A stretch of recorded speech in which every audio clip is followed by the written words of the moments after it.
तो आज हम त्रिशिकी ब्राह्मण उपनिषद के मैंने नोट्स आपको ग्रुप में प्रोवाइड करवा दिए हैं। आप लोग इसको पढ़ लेंगे। हाँ, एक छोटा सा ये है, इस उपनिषद का जो पेज नंबर थर्ड मिस हो चुका है, यहाँ पे पीडीएफ में है नहीं। देखो यहाँ पे आप देख सकते हो, श्लोक संख्या क्या है 8, और अगले श्लोक में क्या है, श्लोक संख्या 18। यानी कि एक पेज बीच का गायब है, जिसके अंदर 18 यानी कि 17 और एक और 18 श्लोक गायब हैं। अगर किसी के पास ये एक पेज जो मिस है, वो प्लीज हमें जरूर भेज दे, अगर आपके पास किसी के पास वो है तो बुक। मेरे पास भी नहीं है।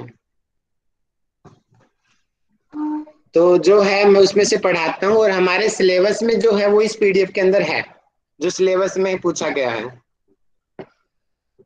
हमारे सिलेबस में क्या बताया गया है कि त्रिशिको ब्राह्मणो उपनिषद, इसमें अष्टांग योग पढ़ना है हमें, कर्म योग पढ़ना है, और ज्ञान योग। ये तीन चीज है हमारे सिलेबस में, और ऑलमोस्ट पूरा सिलेबस कवर हो जाएगा इसमें अगर हम तीनों चीजों को पढ़ेंगे तो।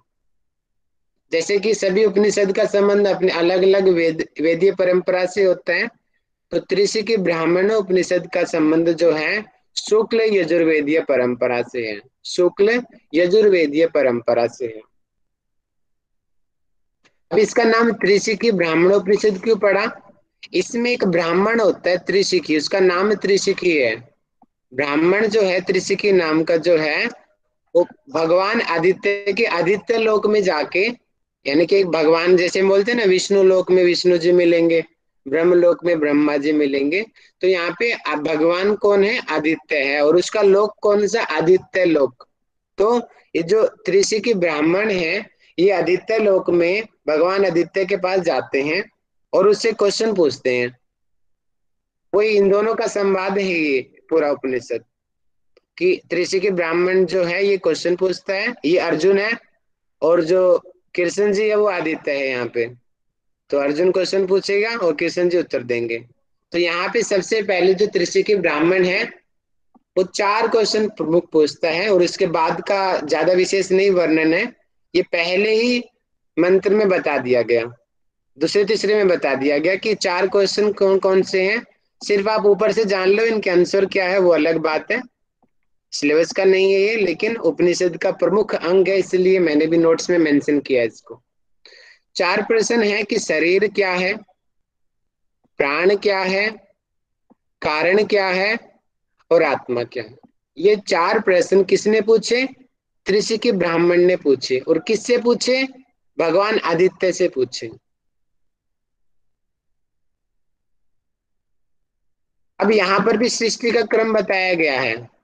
देखिए, आप कंफ्यूज मत होना, सब ग्रंथों का अलग अलग आपको याद करना है। अभी तो और ग्रंथ आएंगे, कंफ्यूज नहीं होना, सबका अलग अलग आप याद करते रहो। कि सबसे पहले बताया क्या कि ब्रह्म, ब्रह्म से अव्यक्त प्रकृति का निर्माण हुआ, अव्यक्त से महत तत्व का निर्माण हुआ। बिल्कुल सांख्य वाला बताया इन्होंने सीक्वेंस। महत से अहंकार हुआ। हाँ, यहाँ पे वैसे इन्होंने वो एकादश इंद्रियां नहीं बताया, बाकी तन्मात्राएं बताई हैं, पंच महाभूत बताए हैं, और फिर कहा कि पंच महाभूतों से पूरे विश्व का निर्माण हुआ। कि ब्रह्म से अव्यक्त प्रकृति का, अव्यक्त से महत का, महत से अहंकार का, अहंकार से पंच तन्मात्राएं, पंच तन्मात्राएं से पंच महाभूत, और पंच महाभूतों से पूरा विश्व बना हुआ है। ऐसा किस में बताया गया? त्रिशिकी ब्राह्मण उपनिषद में बताया गया। अव्यक्त के बाद जो भी सीक्वेंस है वो सारे व्यक्त में आ जाएंगे फिर। सांख्य वाले दृष्टिकोण से तो आने चाहिए, लेकिन वो वाला दृष्टिकोण यहाँ पे कुछ ऐसी बातें कुछ नहीं बताया गया, हम्म। तो उन बातों में हम नहीं जाएंगे। सामान्य दृष्टि से वो व्यक्त में ही आता है, अव्यक्त के बाद में।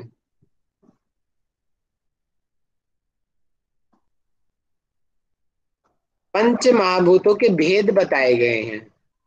काफी इंपॉर्टेंट है ये, कि आकाश के अंतर्गत क्या क्या चीजें आती हैं, वायु के अंतर्गत क्या क्या चीजें आती हैं, अग्नि के अंतर्गत क्या क्या चीजें आती हैं, जल के अंतर्गत क्या क्या चीजें आती हैं, पृथ्वी में क्या क्या चीजें आती हैं? आकाश में अंतःकरण, यहाँ पे अंतःकरण को मन बुद्धि चित्त इन सबको अलग अलग बताया गया है, ध्यान रखेंगे।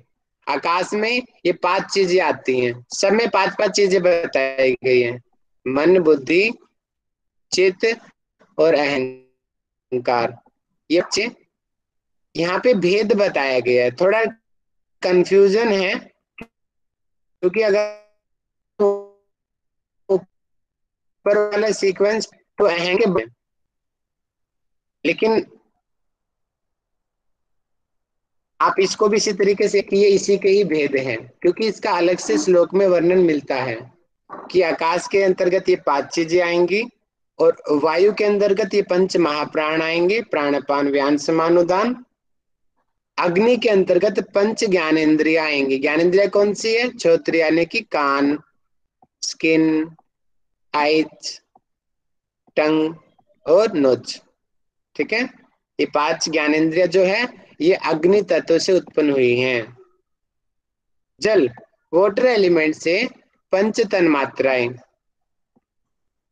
शब्द, स्पर्श, रूप, रस और गंध। अर्थ एलिमेंट से 5 कर्मेंद्रिया। कर्मेंद्रिया कौन सी है? वाणी यानी कि जिसके द्वारा, जीवा के द्वारा हम बोलते हैं। हाथ, पैर, गुदा और उपस्थ यानी कि जननेन्द्रिया। 12 इंद्रियों के अधिदेवता रूप 12 नाड़ियों में अवस्थित होते हैं। आप उपनिषद पढ़ेंगे, 12 देवताओं के नाम भी बताए गए हैं, लेकिन ये मुझे इंपॉर्टेंट लगा नहीं उसको मैं मेंशन करूं। जिसको पढ़ना वो पढ़ सकता है, लेकिन ये सिलेबस में नहीं है। लेकिन 12 इंद्रियों के 12 अधिदेवता आप इतना जरूर कम से कम याद रखेंगे। ये है हमारे सिलेबस में, और यहाँ से हर बार क्वेश्चन आता है। अष्टांग योग से हर बार क्वेश्चन पेपर में आता है। इस उपनिषद से एक क्वेश्चन पक्का आएगा कि अष्टांग योग का वर्णन है इसमें। यम नियम आसन प्राणायाम प्रत्याहार धारणा ध्यान समाधि, ये 8 अंग अष्टांग योग के अंतर्गत आते हैं। और बताया गया है कि अष्टांग योग की साधना के द्वारा ज्ञान में शिखा, अर्थात ज्ञान योग लगा सकते हो। इससे बोलते हैं ना कि योग से ज्ञान की प्राप्ति होगी, ज्ञान से योग की प्राप्ति होगी, दोनों एक साथ ले आगे चलेंगे। यहाँ पे बताया गया कि अष्टांग योग का जब हम अच्छे से सिद्ध कर लेंगे, उसकी साधना को अच्छे से उसमें हम सफल हो जाएंगे, तो ज्ञान में शिखा का प्रादुर्भाव अर्थात अंतःकरण में वो विवेक ज्ञान जागृत हो जाएगा, जिसको हम योग दर्शन में ऋतंभरा प्रज्ञा के नाम से जानते हैं। वो ज्ञान में शिखा है ये, कि अपने आप ही सही गलत की पहचान होने का जो अनुभव है, वास्तविकता का जो पता है, वो विवेक ज्ञान से पता चलता है। वो अष्टांग योग की साधना के द्वारा यहाँ भी बताया गया है, लेकिन यहाँ पे नाम क्या दिया है? ज्ञान में शिखा दिया गया है। ये भी हमारे सिलेबस में है, कर्म योग और ज्ञान योग। इन दोनों को हमें पढ़ना है कि योग के कितने मार्ग हैं। त्रिशिकी ब्राह्मण उपनिषद के अनुसार 2 मार्ग हैं। और अगर हम भागवत गीता की बात करेंगे, जल्दी से माइक खोल के बता, भागवत गीता में कितने मार्ग बताए गए हैं परमात्मा प्राप्ति के? 3 मार्ग जी। कौन कौन से? ज्ञान, ज्ञान, कर्म, भक्ति। Very good. तीनों को अच्छे से सबका अलग अलग ध्यान रखेंगे। यहाँ पे 2 मार्ग बताए हैं, ज्ञान है और कर्म है। भागवत गीता में भक्ति भी बताई है। ठीक है, अब ज्ञान योग है क्या, इसको हम जान लेते हैं। ज्ञान योग क्या है? कि चित्त का सर्वथा आत्मिक उत्थान में नियोजित किए रहना ज्ञान योग है। कि मतलब कि जो हमारा चित्त यानी कि जो हमारा अंतःकरण है, वो सर्वदा हमेशा ही आत्मिक उत्थान में, अर्थात आप ये लगा सकते हो सामान्य तौर पे ईश्वर प्रणिधान भी लगा सकते हो आत्मिक उत्थान में, और उस ब्रह्म के साथ में आत्मा का संयोग भी आप इसमें आत्मिक उत्थान में लगा सकते हो, कि उस आत्मा को अपने वास्तविक स्वरूप में लगाना। ये है ज्ञान योग। कर्म योग क्या बताया? यहाँ पे बताया गया कर्म और कर्तव्य द्वारा शास्त्रानुकूल कर्मों में निरंतर मन को नियुक्त किए रहना, कि कर्म और कर्तव्य द्वारा, और किसके कर्म, जो शास्त्रों में जो बताए गए हैं उन कर्मों को करना कर्मयोग है। ये कर्मयोग की डेफिनेशन है। अब इन दोनों का फल क्या है कि कर्मयोग और ज्ञान योग को हम कर लेंगे तो क्या मिलेगा हमें। बताया गया कि सभी आत्म कल्याण संबंधी, यानी कि जो आत्मा को कल्याण देने वाली है, आत्मा का भला करने वाली है, उसको इस बंधन से मुक्त देने वाली है, संबंधी जो सिद्धियां हैं वो प्राप्त हो जाएंगी और मोक्ष की प्राप्ति हो जाएंगे। अर्थात ज्ञान योग और कर्म योग से क्या होगा, आत्म कल्याण संबंधी सिद्धियां प्राप्त हो जाएंगी और मोक्ष की प्राप्ति हो जाएगी। ये अष्टांग योग, ये बहुत बहुत ज्यादा जरूरी है। एक एक लाइन आपको याद हो जानी चाहिए, क्योंकि ये वाली आपको याद करनी पड़ेगी। अकेली ये जो डेफिनेशन है सिर्फ इसी उपनिषद में मिलती है। यम, नियम, आसन, प्राणायाम, प्रत्याहार, धारणा, ध्यान, समाधि की सबसे अलग डेफिनेशन इन्होंने बताया है। तो सबको अलग से अच्छे से पढ़ेंगे कि यम क्या बताया गया यहाँ पे, कि शरीर एवं इंद्रियों के प्रति, शरीर एवं इंद्रियों के प्रति सभी तरह से वैराग्य की जो भावना है ये यम है। शरीर एवं इंद्रियों के प्रति वैराग्य की भावना, वैराग्य किसको बोलते हैं, जो राग से मुक्त है वही तो विराग है। राग किसको बोलते हैं, अटैचमेंट, उस अटैचमेंट से दूर हो जाना वो विराग है, वैराग्य है। अर्थात कि शरीर के इंद्रियों के इन विषयों में, भोग वासना में नहीं पड़ना, ऐसी भावना रहना, उससे दूर रहने की, उसको यम कहते हैं। और नियम किसको कहा गया यहाँ पे, कि परमात्म तत्व में, अर्थात जो ईश्वर तत्व है उसमें निरंतर अनुराग रहना। ये तो औरों में भी मिल जाती है डेफिनेशन, ठीक है। अर्थात ईश्वर प्रणिधान, सामान्य रूप से लगा लो कि ईश्वर प्रणिधान ही नियम बताया गया है यहाँ। इसके अलावा शोध, संतोष, तप, ये चीजें यहाँ पे नहीं बताई गई, ध्यान रखेंगे अच्छे से। हाँ वो आएगा, आगे आएगा, बताया गया, सॉरी मैंने गलत बोल दिया, आगे आएगा वो चीज भी।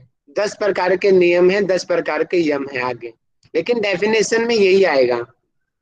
अच्छे से आप डेफिनेशन में सिर्फ ईश्वर प्रणिधान वाली लाइन ही याद रखेंगे, और यम में वैराग्य वाली, वैराग्य की जो भावना है। अब आसन की डेफिनेशन सबसे अलग बताइए इस उपनिषद में, कि समस्त वस्तुओं में उदासीन भाव, न्यूट्रल रहना, वो आसन है। देखो ऐसी डेफिनेशन कहीं नहीं बताई गई। योग दर्शन में भी स्थिर सुगम आसन बताया गया है, लेकिन यहाँ पे तो शारीरिक स्थिति से कोई मतलब ही नहीं है। समस्त वस्तुओं में उदासीन भाव, और भाव यानी कि इन्होंने चित्त से लिया गया है, शारीरिक अवस्था से नहीं लिया। चित्त की या मन की जो अवस्था है उसको आसन बोला है, और वो भी कैसी अवस्था हो, उदासीन भाव वाली अवस्था हो। प्राणायाम की डेफिनेशन भी सबसे अलग दिया है इसके अंदर, किस जगत के मिथ्या स्वरूप को भली भांति समझ लेना, उसी को प्राणायाम कहा है। देखो प्राणायाम की क्या डेफिनेशन दिया इन्होंने, जगत का मिथ्या स्वरूप अर्थात उस अविद्या को जान लेना, यही प्राणायाम है। एग्जाम में क्वेश्चन कैसे आएगा, सीधा ऐसे आएगा कि समस्त वस्तुओं में उदासीन भाव रहना क्या है। ऑप्शन ए यम है, आसन है, प्राणायाम है, या ध्यान है। तो इस तरीके से सही मिलान में या किसी भी तरीके से पूछा जा सकता है, इसलिए सबका आप अच्छे से ध्यान रखेंगे। प्रत्याहार ये तो सामान्य से सभी में मिलता है। चित्त का अंतर्मुखी भाव, उसी को ही प्रत्याहार कहते हैं, ये तो सामान्य नहीं है, ठीक है, कर लेना। लेकिन थोड़ा सा है इसके अंदर भी, क्योंकि ये यहाँ पे अंतर्मुखी भाव है, ध्यान रखेंगे। प्रत्याहार में अंतर्मुखी भाव कहा गया है, और धारणा में निश्चल, अचल, अचल किसको बोलते हैं, जो न चले, चल अर्थात चलना, अचल यानी कि न चलना, यानी कि जिसमें परिवर्तन ना आए, एक टक लगातार जो चीज जैसे होता है ना, कि विचलित न होना, वो धारणा है। अब ध्यान की डेफिनेशन भी बहुत अलग बताई है इन्होंने कि मैं चिन्ह मात्र स्वरूप हूँ। चिन्ह मात्र अर्थात सामान्य तौर पे ब्रह्म का ही माना जाता है कि मैं ही ब्रह्म हूँ, मैं चिन्ह मात्र स्वरूप हूँ। यही चिंतन भाव, इसी को ही ध्यान कहा है। देखो क्या डेफिनेशन दिया है इन्होंने ध्यान की, कि मैं चिन्ह मात्र स्वरूप हूँ, यही भाव ही ध्यान है एक्चुअल में। और समाधि की भी डेफिनेशन अलग दिया इन्होंने कि ध्यान का पूर्ण रूपेण विस्मरण कर देना, कि जो ध्यान में उसमें तो मैं की अनुभूति हो रही है ना, जो योग दर्शन में भी बताया गया है ना, उसमें वहां पर भी तो बताया गया है ना कि शब्द स्पर्श वहां पे यानी कि आता है कि बाद में वो वाली भावना भी सिर्फ अर्थ वाली भावना, तदेव अर्थ मात्र निर्भासम स्वरूप शून्य में वो समाधि, कि इसमें तो मैं की अनुभूति हो रही थी ध्यान में, इसमें तो वो भी नहीं हो रही है। विस्मरण कर देना, मैं भी गायब हो गया यहाँ पर, तो वो है समाधि की डेफिनेशन। दोबारा से देख ले एक बार, क्योंकि ये बहुत जरूरी टॉपिक है इस ग्रंथ का। ये यम क्या है? शरीर इंद्रियों के प्रति उदासीन वैराग्य की जो भावना है उसको यम कहते हैं। नियम किसको कहते हैं? कि ईश्वर प्रणिधान को नियम कहा है। आसीन किसको कहा है? उदासीन भाव ही, यानी कि समस्त वस्तुओं के प्रति उदासीन भाव ही आसन है। प्राणायाम कहा गया है जगत के वास्तविक स्वरूप को पता चल जाना, मिथ्या स्वरूप का भी पता चल जाना। यह चित्त का अंतर्मुखी भाव प्रत्याहार है। धारणा क्या है? चित्त का अचल भाव, निश्चल भाव धारण कर लेना, इसी को धारणा कहा है। ध्यान, मैं चिन्ह मात्र स्वरूप हूँ, मैं ही परमात्मा हूँ, ऐसा चिंतन भाव ही ध्यान है। और वो मैं की भावना भी भूल देना, वो समाधि है। क्लियर हुआ होगा सभी को? 10 प्रकार के यम बताए गए हैं।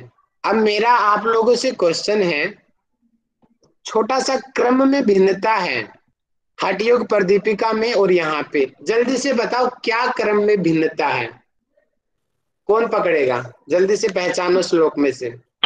वहाँ दया पहले दिया हुआ है, दया मतलब सॉरी यहाँ दया पहले दिया है, क्षमा वहाँ हठ योग दृष्टि, दया बाद प्रदीपिका में में क्या दृष्टि बताया है में क्रम? सोच, बताइए। क्षमा क्षमा पहले दिया है। और जो सर धृति पहले होती है, फिर क्षमा, फिर दया। दो चीजें। हठ योग प्रदीपिका में क्या है? अहिंसा सत्य अस्तेयम ब्रह्मचर्य क्षमा धृति। क्षमा धृति जो है वहां पे यहाँ आता ब्रह्मचर्य के बाद।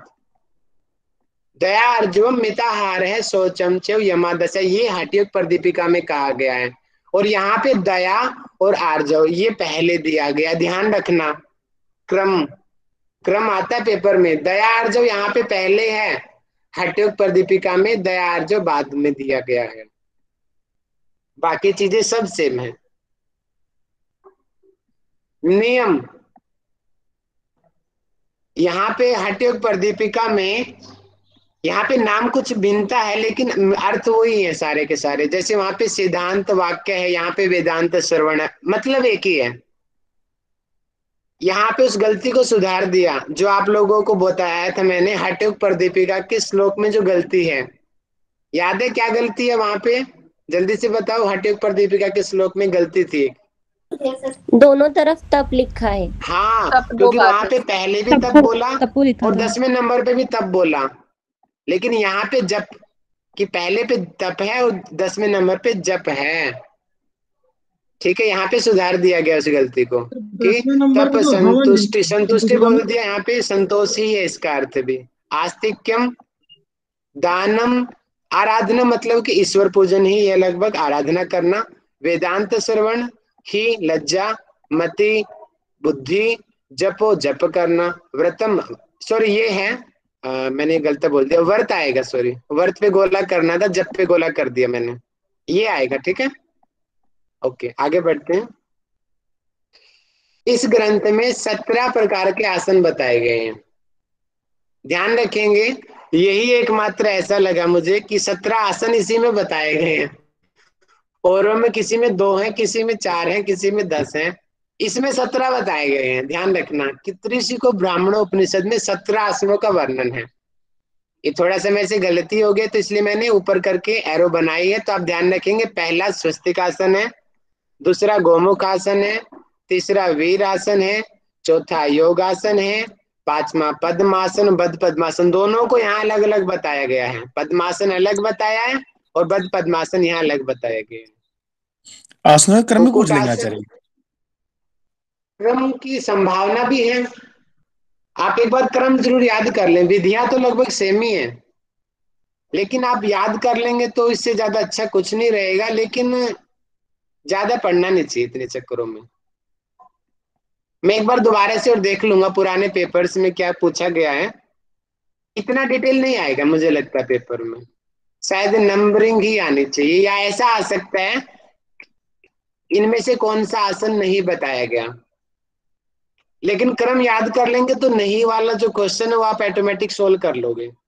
तो उससे अच्छा यही है कि आप क्रम याद कर लो फिर उससे, है ना। कूर्मासन बताया गया, धनुरासन बताया, सिंहासन। विधियां बिल्कुल सेम है, मैं आपको सिखा चुका हूं। वही हठयोग प्रदीपिका वाली विधियां लगभग लगभग सभी में। भद्रासन, मुक्तासन पढ़ लेंगे अपने आप इनको, मयूरासन, मत्स्येंद्रासन, सिद्धासन, पश्चिमोत्तानासन और सुखासन। इस प्रकार ये 17 आसन बताए गए हैं। आसन का फल बताया गया कि जो आसनों को अच्छे से वश में कर लेगा वो तीनों लोक में वश, तीनों लोगों को जीत लेगा, तीनों लोगों को वश में कर लेगा। तो ये आसन का फल बताया गया कि तीनों लोगों पे विजय प्राप्त कर लेना। बस इतना है ही आप लोगों के लिए आज के लिए, क्योंकि सारे इंपॉर्टेंट इंपॉर्टेंट पॉइंट है। इन सब को आप अच्छे से याद कर लेंगे। त्रिशिकी ब्राह्मणोपनिषद में क्या क्या कहा गया है, और आशा है कि आप लोगों को समझ भी आया होगा। इतना भी गहरा टॉपिक नहीं था ये आज का।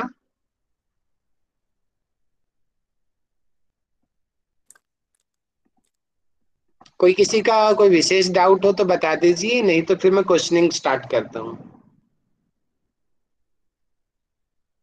सर इससे पहले वाले का एक छोटा सा डाउट है सर। जी बताइए। सर अनाहत नाद और नाद योग दोनों अलग अलग हैं क्या? मुझे ये थोड़ा सा कंफ्यूजन है। देखिए, पहले आप जानो कि नाद किसे कहते हैं, और जी सर, नाद तो दूसरा जो है अनाहत नाद को ही नाद कहते हैं। अनाहत का क्या है, जो अपने आप अंदर से उत्पन्न होता है, वो अनाहत नाद है। जैसे जो हम घेरंड उसमें पढ़ते हैं, घेरंड संहिता में, कि भ्रामरी प्राणायाम में, भ्रामरी कुंभक में कानों को बंद करके बैठ जाओ, अंदर से स्वतः ही अनाहत नाद उत्पन्न होएगा। अच्छा। योग बीज में बताया गया था कि प्राण जब हमारा अनाहत चक्र के पास जाएगा, अंदर से ही अनाहत नाद उत्पन्न होएगा। तो अनाहत नाद और नाद एक ही है। ये अंदर से उत्पन्न होने वाली ध्वनियां वो अनाहत नाद है, और वही नाद सिद्धि भी उसी को ही कहते हैं। जी सर, थैंक यू। हेलो आचार्य राहुल जी, जी। जी आपका हेलो मैं समझ नहीं पाया। राहुल पूजा जी, जी उस कुछ दिन के क्वेश्चन का आंसर मिला क्या, जो योग कुंडली उपनिषद का मैं मैं था? आपको 1-2 दिन में दूंगा, समय नहीं लिख कर पा रहा है पूजा ओके, जी। वो ठीक है, बहुत थैंक बहुत यू। इंपॉर्टेंट क्वेश्चन है, इसलिए मैं उसका बिल्कुल गहराई तक जाके आंसर ढूंढूंगा और उसमें समय लगेगा। एक्चुअली वो मेरा खुद का डाउट था जो आपने पूछा था। सर हेलो सर, जी बताइए। योगासन की विधि क्या होगी यहाँ पर? योगासन की विधियां दिया गई हैं। देखिए, डेफिनेशन में उदासीन भाव जगत के प्रति, वो डेफिनेशन वहां पे दी आसन की। क्योंकि आगे जाके 17 आसन बताए गए हैं, तो उन 17 आसनों को वहां पे फिजिकली लिया गया है। 17 आसनों को तो वहां पे उन फिजिकली आप उसको पढ़ो। वही है पद्मासन की, उत्तानो चरणों कृत्य और संस्थो प्रयत्न, कि पैरों को एक एक करके थाई पे रख लो, उसी को पद्मासन कहते हैं। अंगूठे को पकड़ लो, बद पद्मासन कहते हैं। हाथ निकाल के उठ जाओ, कुक्कुट आसन कहते हैं। वही विधियां हैं सारी की सारी। आसन के जो नाम आएंगे उसमें आप विधि लगाना, लेकिन जब डेफिनेशन आएगी तो आप डेफिनेशन जो मैंने लिखाई है पॉइंट, कि जगत के प्रति उदास, सभी समस्त वस्तुओं के प्रति जो उदासीन भाव है उसको आसन कहते हैं। दोनों में डिफरेंस रखना आप, ठीक है। सर चलिए ये क्विज के लिए। जो हाँ, एक मिनट सर, ये गोपाल जो जी। परंपरा से स्टार्ट होते हैं ये योग उपनिषद, तो जैसे कोई यजुर्वेद और कोई शुक्ल यजुर्वेद, वो मीन्स वो क्या होता है? देखिए, हमारे वेदों के 4 प्रकार के वेद हैं। ऋग्वेद, यजुर्वेद, सामवेद, अथर्ववेद। कि देखो, उपनिषद क्या है, वेदांग बोलते हैं कि वेदों का अंत है ये। ठीक है। अब ऋग्वेद से जो उपनिषद लिए उनको बोलेंगे ऋग्वेदीय परंपरा। यजुर्वेद से जो उपनिषद लिए यजुर्वेदीय परंपरा। सामवेद से जो सामवेद का वेदांग जो है वहां से जो उपनिषद बने सामवेदीय परंपरा। और यजुर्वेद के 2 भाग हैं, शुक्ल यजुर्वेद और कृष्ण यजुर्वेद। ज्यादा गहराई इसकी मुझे नहीं पता है, लेकिन इतना मुझे पता है कि शुक्ल यानी कि अलग अलग मत होते हैं। कि जितने जैसे कि उसमें पढ़ते हैं हम वेदांत दर्शन में पढ़ते हैं ना कि ब्रह्म सूत्र के बताया गया, वहां पे ब्रह्म सूत्र के जितने भाष्यकार रहे उसके अनुसार उसके उतने संप्रदाय विकसित हो गए। कि अद्वैतवाद सिद्धांत शंकराचार्य जी द्वारा विकसित हो गया, अभी उसको भी ठीक बोलते हैं। और उसी ब्रह्म सूत्र का ही दूसरा संप्रदाय रामानुजाचार्य का विशिष्टाद्वैत, उसी का ही निमकाराचार्य जी का अलग दे दिया संप्रदाय। इसी प्रकार यजुर्वेद के 2 संप्रदाय हो गए, कृष्ण यजुर्वेद और शुक्ल यजुर्वेद। अगर किसी को और ज्यादा अच्छे से पता हो तो प्लीज माइक खोल के बता दीजिए।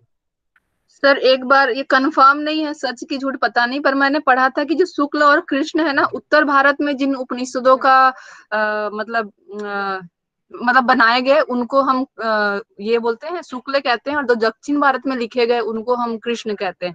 अब पता नहीं कितना सच है ये कितना झूठ, ये नहीं पता, मे भी बस ये पढ़ा है मैंने कहीं। बात भी आपकी लॉजिकल ठीक जाती है, लेकिन श्योरिटी मैं भी नहीं हूँ और श्योर आप भी नहीं हो। पढ़ा है बस, वही है ना, हर चीज का प्रूफ नहीं है कि हाँ ये सच ही बोल रहा है, क्योंकि किताब इतने बन चुके हैं कि पूछिए मत। जी, मैं क्वेश्चनिंग स्टार्ट करता हूँ, फिर हम ओवर करते हैं, टाइम हो चुका है। ठीक है, सभी तैयार हो? मैसेज करके बताओ। सर इसमें श्लोक की संख्या और अध्याय वर्णित नहीं है, त्रिशिखी है, ब्राह्मणोपनिषद। वो मैंने लिखा नहीं, आप ध्यान रखिए। 2 अध्याय हैं इसमें, ब्राह्मण 1 और ब्राह्मण 2। ब्राह्मण 1 में 9 बताए गए हैं मंत्र और ब्राह्मण 2 में 165। तो कुल मिलाकर टोटल हो जाते हैं 9 और 165 मिलाएंगे 174। वो जो एक पेज बीच का गायब है ना, जो मैं बता रहा था, वहां से गड़बड़ हो रही है सारी, उसमें है ये चीजें। सर 9 165 है। हाँ, 9 + 165 ये है। ठीक है। चलिए, मेरा पहला क्वेश्चन है, मुझे बताएंगे डॉक्टर कपिल जी, त्रिशिको ब्राह्मणों उपनिषद में हमारे सिलेबस में क्या चीज है?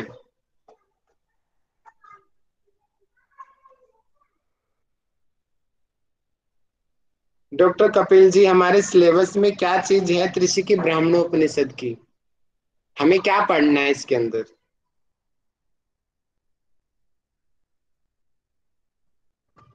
प्रेरणा दुबे जी बताएं माइक खोल के।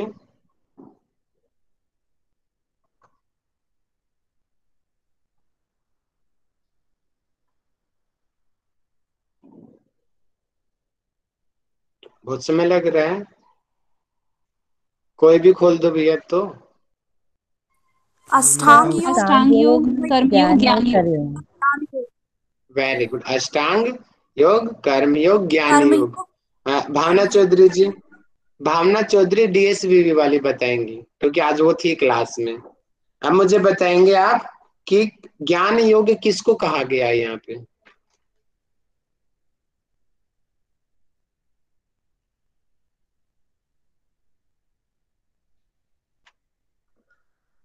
भावना सर चौधरी जी। सर ज्ञान योगी इन्होंने बताया कि चित्त का सर्वथा आत्मिक उत्थान में नियोजित रहना, मतलब वेरी गुड, परफेक्ट आंसर, बहुत बढ़िया। दूसरी भावना जी बता दीजिए, कर्म योग क्या है? हाँ जी, कर्मयोग यहाँ पे बताया गया है कि जो शास्त्र अनुकूल जो कर्म है वो हमारे कर्तव्य, उनको निरंतर करते रहना, निरंतर मन को वेरी गुड, नियुक्त करना उनमें, वो कर्म। बहुत बढ़िया। और मुझे अंजलि जी राजपूत जी बताएं, अष्टांग योग के अंग बता दीजिए। बहुत सिंपल क्वेश्चन है बच्चों वाला। अष्टांग योग के अंग। सर इसके 8 अंग है। यम, नियम, आसन, प्राणायाम, प्रत्याहार, धारणा, ध्यान, समाधि। वेरी गुड, बहुत बढ़िया।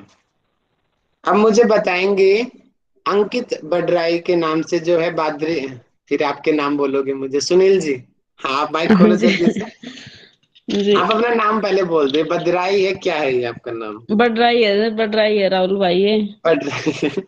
बताओ इसका नाम त्रिशी के ब्राह्मणोपनिषद क्यों पड़ा? सुनील जी बताओ।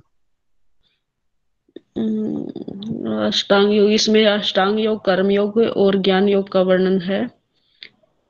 मैं क्वेश्चन है मेरा, इस उपनिषद का नाम ये क्यों पड़ा? इतना तो राहुल भाई नहीं दिया। आशा रानी जी सर माइक खोल के बताइए, इतना सिंपल क्वेश्चन है। त्रिशिकी नाम का स्टार्टिंग ब्राह्मण में था बताया था इसलिए। मैंने। याद आ वेरी गुड गया। अनुराधा जी, बहुत बढ़िया, अनुराधा जी ने बताया। दोबारा पूरा बताओ अनुराधा जी, थोड़ा और बाद में क्या क्या हुआ फिर घटनाएं। ब्राह्मण और भगवान आदित्य के बीच संवाद था। और फिर क्या क्या क्वेश्चन पूछे गए, कुछ याद है? कितने क्वेश्चन पूछे उसने स्टार्टिंग में? 4। कौन कौन से? शरीर क्या है, प्राण क्या है, कारण क्या है, आत्मा क्या है। वेरी गुड, बहुत बढ़िया, 4 प्रश्न पूछे। अब मुझे मोहित आर्य उपाध्याय जी माइक खोल के बताएंगे कि त्रिशिकी ब्राह्मण उपनिषद के अनुसार सृष्टि का क्रम क्या है? प्रथम में तो जो है ब्रह्म बताया गया है जी, फिर आत्मा, फिर अहंकार, 5 सूक्ष्म तत्व जी, और फिर स्थूल तत्व जी 5, और फिर ये आत्मा संपूर्ण कहाँ से आगे बीच में? मोहित जी कहाँ का बता रहे हो आप? है जी। त्रिशिकी ब्राह्मणों का पूछ रहा हूँ मैं। हाँ हाँ जी, ये तो तारा जी। दोबारा बताओ। पहले हम ब्रह्म जी, हम्म फिर महत बुद्धि, हम्म, फिर अहंकार जी, जी। और 5 सूक्ष्म तत्व जी, तन्मात्राएं जी, हम्म फिर स्थूल तत्व 5 महाभूत जी, हम्म और फिर संपूर्ण विश्व ब्रह्मांड जी। हाँ, अब आए ना ट्रैक पे। जी वो आत्मा गलत हो गया था जी वो। आत्मा बीच में घुसा दिया जबरदस्ती आपने। जी अच्छा मुझे बताएंगे, मैसेज करेंगे ठीक है सभी, मैसेज करेंगे कि पंच जो तन्मात्राएं हैं वो कौन से महाभूत से उत्पन्न हुई है? अरे वाह मीनाक्षी जी, बहुत बढ़िया, जबरदस्त आंसर। माइक खोल के बता दीजिए मीनाक्षी जी। सर पंच तन्मात्रा जल से उत्पन्न हुई है। जल में शब्द, स्पर्श, रूप, रस, गंध। वेरी गुड, बहुत बढ़िया, बहुत बढ़िया, खुश कर दिया आपने। अब मैसेज करके बताएं, कर्म इंद्रिय कौन से महाभूत से उत्पन्न हुई है? बहुत बढ़िया, भावना जी माइक खोल के बताओ, सबसे पहले आंसर किया आपने। यस सर, पंच कर्मेंद्रियां इन्होंने बताई हैं। हाँ वाणी, जी, हाथ। कर्मेंद्रिय पृथ्वी से, वाणी, हाथ, पैर, दांत, ऊपर। दोनों भावना ने एक साथ किया। वेरी गुड, बहुत बढ़िया। अच्छा अगला मेरा क्वेश्चन है, मैसेज टाइप करेंगे सभी, आपको बताना है ये किसकी डेफिनेशन है, ठीक है? तो क्वेश्चन मेरा ये है, चित्त का निश्चल भाव धारण कर लेना क्या है ये? आसन है, प्राणायाम है, धारणा है, ध्यान है, प्रत्याहार है, क्या है ये? बहुत बढ़िया, चित्ररंजन साहू जी माइक खोल के बताओ। हेलो। हाँ जी, जी धारणा के बारे में बताइए कि चित्त का निश्चल भाव जो होता है, जो अचल है, उसी को ही धारण कर लेना ही धारणा कहा गया है यहाँ पर। बहुत बढ़िया, बहुत बढ़िया। अब मेरा क्वेश्चन है, स्थिर सुखम आसनम ये किस ग्रंथ के शब्द हैं? बहुत बढ़िया नीरज जी, बहुत बढ़िया। संख्या भी टाइप कर दीजिए, कौन सी संख्या है योग दर्शन में?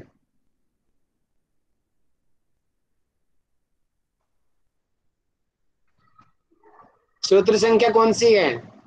अरे वाह लक्ष्मी जी, बहुत बढ़िया, बहुत बढ़िया।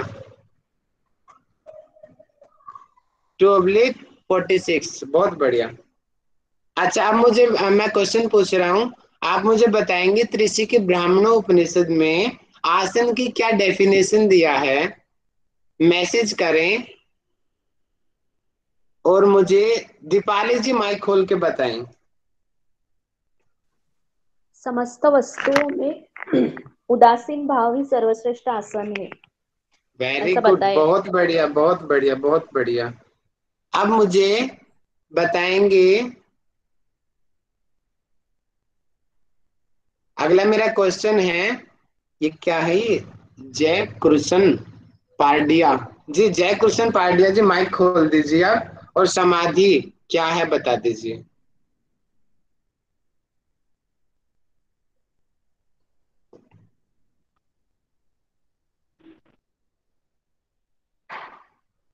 सर ध्यान, ध्यान पर स्थिति क्या है? संतोषी जी बताइए, बता नहीं ध्यान पा के रहे ऊपर। थोड़ा। हाँ बताइए बताइए। मैं बताऊं? रुको एक बार, ये कोशिश कर रहे हैं, बताइए बताइए आप। ओके। जय कृष्ण जी आप दोबारा से बताएंगे।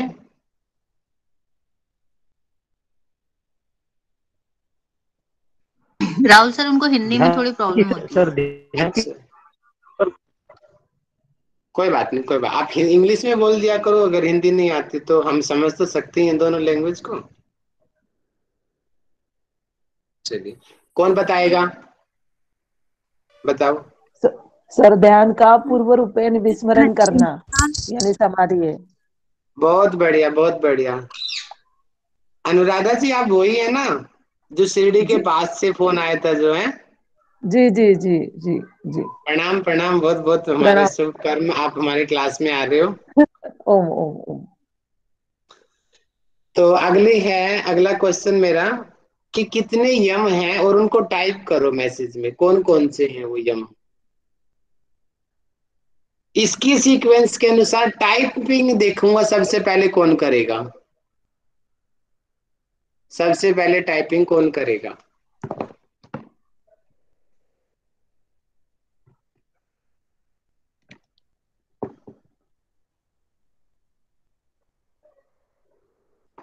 जो करेगा, कौन बनेगा सिकंदर आज का? मीनाक्षी जी सिकंदर बनेंगे, बहुत खोलो मीनाक्षी जी। Yes sir. बोलो। सर सबसे पहले इसमें बताया गया है अहिंसा, सत्य, अस्तेय, ब्रह्मचर्य, दया, आर्जव, क्षमा, धृति, मिताहार, शौच। बहुत बढ़िया बहुत बढ़िया। अब ये और बता दीजिए हठ योग में क्या परिवर्तन बताया गया, हठ योग प्रदीपिका में?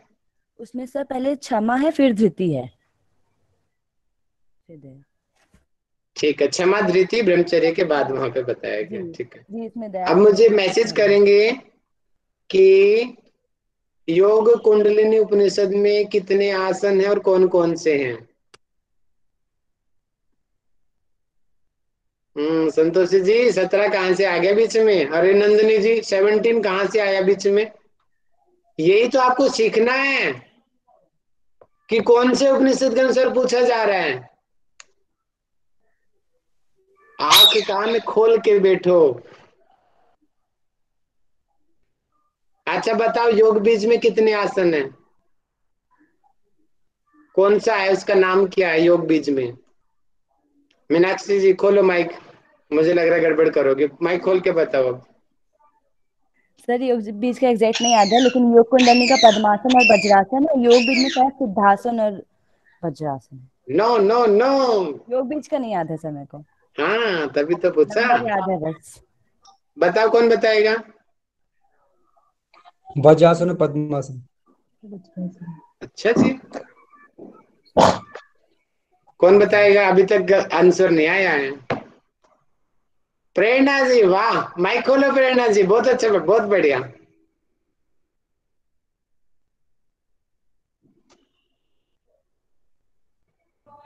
सर शायद प्रेरणा जी की आवाज नहीं आ रही।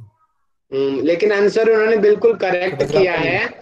एक आसन है और उसका नाम वज्रासन वज्रासन है। है। ध्यान रखो किसमें कितने हैं। योग बीज में एक आसन है सिर्फ वज्रासन।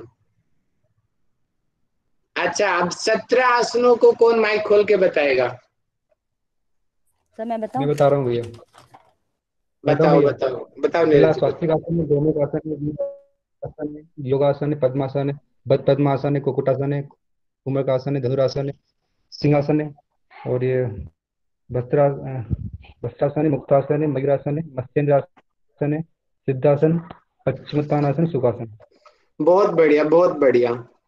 कुछ लोग जो मेरी नजरों में, मैं बता देता हूँ नाम, जैसे नीरज जी हैं, लक्ष्मी जी हैं, मीनाक्षी जी हैं, रोशनी जी हैं, भावना जी हैं, अनुराधा जी हैं। आप बहुत बहुत अच्छी तैयारी कर रहे हो, इसी प्रकार करते रहो और मुझे पूरी उम्मीद है। और प्रीति जी रहेगी, वो आने रही आजकल क्लास में।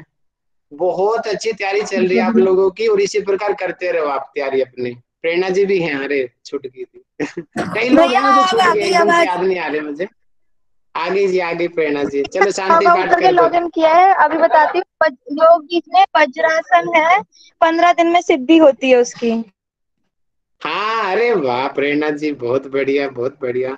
अच्छा प्रेरणा जी, अब सभी ग्रंथों के अलग अलग आसन और बता दो। हठ योग के कितने हैं, घेरंड में कितने हैं, हठ रत्नावली में कितने हैं, बता दो। थोड़ा एडवांस क्वेश्चन है ये। हाँ जी भैया, क्या बताना है? हठ ग्रंथ जितने भी हैं, सभी ग्रंथों के अलग अलग, सभी के अलग अलग बता दो। क्या बताना सभी के अलग अलग, ये तो बताओ ना। आसन, आसन किसमें कितने हैं, सभी ग्रंथों के अलग अलग। अच्छा अच्छा, बताती हूँ भैया। जो हठ प्रदीपिका पढ़ाई थी उसमें 15 आसन है, ग्रहण संहिता में 32 आसन है। उसके बाद हठ रत्नावली पढ़ाई थी, उसमें 10 आसन है। हठ रत्नावली के बाद हमने पढ़ी थी योग बीज, योग बीज में 1 आसन है। उसके बाद योग बीज के बाद हमने पढ़ी है ये योग वशिष्ठ, योग वशिष्ठ में आई थिंक 2 आसन है। योग वशिष्ठ में 2 आसन है। उसके बाद हमारी आई थी गोरख संहिता, गोरख संहिता में भी 2 ही आसन है। और गोरख संहिता के बाद आई थी गोरख संहिता के बाद, गोरख संहिता अब तो भैया याद नहीं आ रहा। गोरख संहिता के बाद दूसरे लास्ट एक और है भैया। उपनिषद आगे बताओ। हाँ, उपनिषद। अच्छा हाँ, उपनिषद में पहले हमने पढ़ा था श्वेता श्वेतर, उसमें 2 थे। फिर हमने पढ़ा है योग कुंडलिनी, उसमें भी 2 ही है। और ये योग चूड़ामणि में भी 2 हैं। और ये जो पढ़ रहे हैं हम, इसमें 17 हैं। बहुत बढ़िया। 2-3 आपने मिस्टेक किया है, कौन बताएगा इन्होंने क्या मिस्टेक किया है? एनीवन बताओ, इन्होंने क्या गलती किया? श्वेता सर ने शायद आसन का नहीं है दिया हुआ सर। वेरी गुड, पहली गलती। श्वेता सत्र में कोई आसन नहीं है। Very good Lakshmi ji. एक और छोटी सी गलती किया, बताओ। वो गलती थी नहीं, लेकिन थोड़ा और बताया जाता तो और ज्यादा अच्छा रहता। बताओ वो क्या था? सर हठ रत्नावली में क्या था? बोलो बोलो, मैं यही सुनना चाह रहा था। बोलो अंजलि जी। हठ रत्नावली में कई सारे आसनों का वर्णन किया गया है, लेकिन मुख्य 10 आसन माने गए हैं। हाँ, आप बोलोगे ये कि 84 आसनों का है वहां पे, और उनमें 10 प्रमुख है। इस तरीके से बोलते तो और ज्यादा अच्छा रहता। बहुत बढ़िया प्रेरणा जी, काफी अच्छा आपने आंसर किया, बहुत बढ़िया। आप सभी इसी तरीके से एक्टिव रहो, अपने माइंड को पूरी तरीके से खोल के रखो। चलो प्रेरणा जी, आज का शांति पाठ कर दीजिए।